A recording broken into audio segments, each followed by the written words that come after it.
Hi friend, good morning. তো সকাল সকাল ঘুম থেকে উঠে দেখো বাড়ির কাজ করতে শুরু করে দিয়েছি। এখন বাজে ঠিক 6টা 10। তো এখন ঘরের সব কাজগুলো সারবো। কী কী কাজ করছি সেটা তোমাদেরকে শেয়ার করব। এই যে সকালবেলা উঠে এখন বিছানাটা তুলবো, ঘর ঝাড় দেবো, রান্না করবো। মেয়ে সকালবেলা পড়তে যাবে, ওকে জলখাবারটা দিতে হবে। খেয়ে ওর আবার 7টার থেকে পড়া, মেয়েদের কাজে আর শেষ নেই। তারপর সব রান্নাবান্না করবো, রান্নাবান্না করে সেরে আবার 9টার সময় আমাকে অফিস যেতে হবে। তো কাজ আর কাজ, সারাদিন কাজ। আর তোমরা সবাই কেমন আছো সেটা কমেন্টস করে জানিও। আমি অনেক সকাল সকাল ঘুম থেকেই উঠি।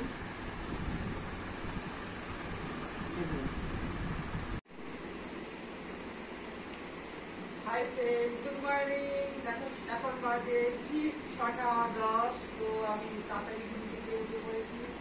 উঠে এখন বিছানাটা তুলছি, তার কারণ সকাল সকাল না উঠলে হবে না। মেয়ে এখন পড়তে যাবে, এখন এই বিছানাটা তুলে মেয়ের জল খাবার দিতে হবে। সকালবেলা টিফিন করে পড়তে যাবে। তো জলদি করে তাড়াতাড়ি কাজটা সেরে নিচ্ছি। কাজকর্ম সেরে আবার রান্না করতে হবে। রান্না হয়ে গেলে তারপর আমার অফিস যাওয়ার পালা। চলো তাহলে দেখতে থাকো সকালবেলা কি কি কাজ করছি তা তোমাদেরকে শেয়ার করছি। আর যদি ভালো লেগে থাকে অবশ্যই লাইক কমেন্ট শেয়ার করো। কার কেমন লাগলো তা কমেন্ট অবশ্যই করে জানিও। তাহলে সবাই দেখতে থাকো কি কি কাজ করি সকালবেলা, আমার কি কি কর্ম।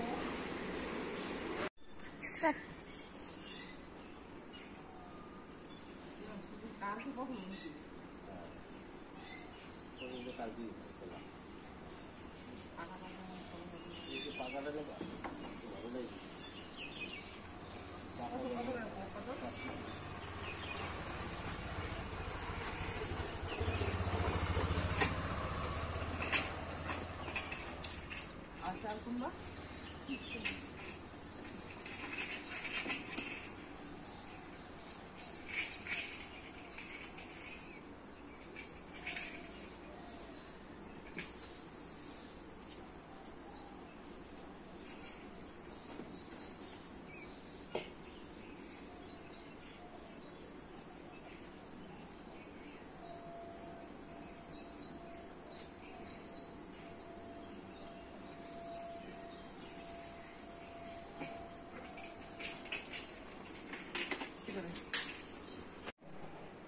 অলরেডি ভাত বসানো হয়ে গেছে।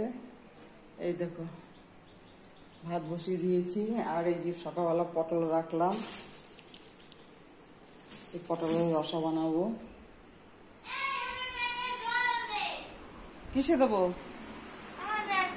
দিচ্ছি। আর এই যেমন সোনামণি খেতে বসে গেছে, জল বিস্কুট এই খেয়ে এখন পড়তে যাবে। নাও তাতে খেয়ে নাও, তাতে খেয়ে নাও, খা আগে একটু ভিডিও। হ্যাঁ দেখো কত লক্ষ্মী সোনা আমার, কি সুন্দর জল বিস্কুট খেয়ে পড়তে যায়, অন্য সব বাচ্চাদের মতো না। এই দেখো কি কি নিচ্ছে, দেখো বিস্কুট আর ওই জল, আর সকালে মোবাইলটা আছে সাথে। হ্যাঁ 1 2 3 করে খেয়ে নাও তাড়াতাড়ি, 7টা বাজে।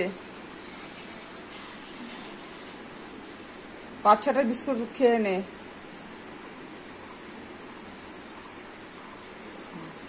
খাওয়া নিয়ে কোনো তাল নেই আমার সোনার।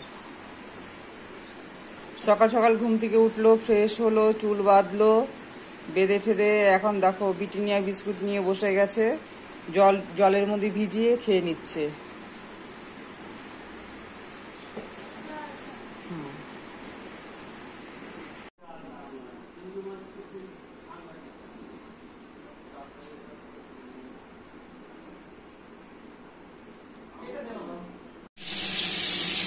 এখন দেখো সব কাজ ছেড়ে তোমার সবজি কেটে এই আলু পটলের রসা বানাবো, তাই বসিয়ে দিলাম। এখন পটলটাকে বেশ লাল লাল করে ভেজে নেব।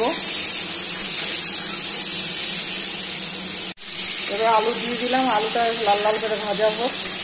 এই যে পটল ভাজা হয়ে গেছে, আর সাথে যে ডিম। এবার একটা পেঁয়াজ বাটা দিয়ে দিলাম,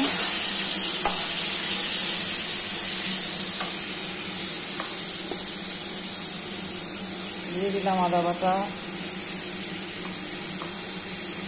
দিয়ে দিলাম লঙ্কা বাটা,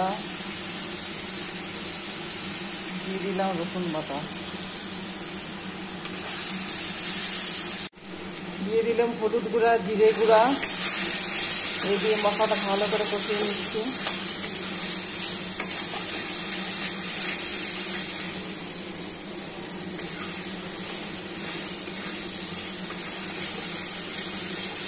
এবার কষানো হয়ে গেলে পটল ডিম সব দিয়ে দেবো,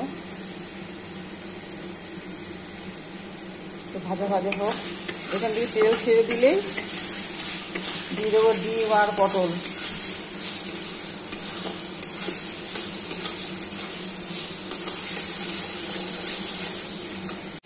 দিয়ে দিলাম ডিম আর পটল।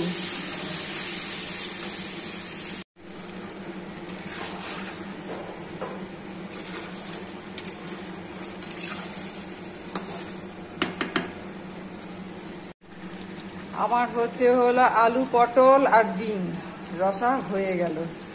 দেখো কার কেমন লাগলো কমেন্টস করে জানিও। এই দেখো পুরো রসা। এটা ভাতের সাথেও খাওয়া যাবে, রুটি, পরোটা সব কিছুর সাথে খাওয়া যাবে।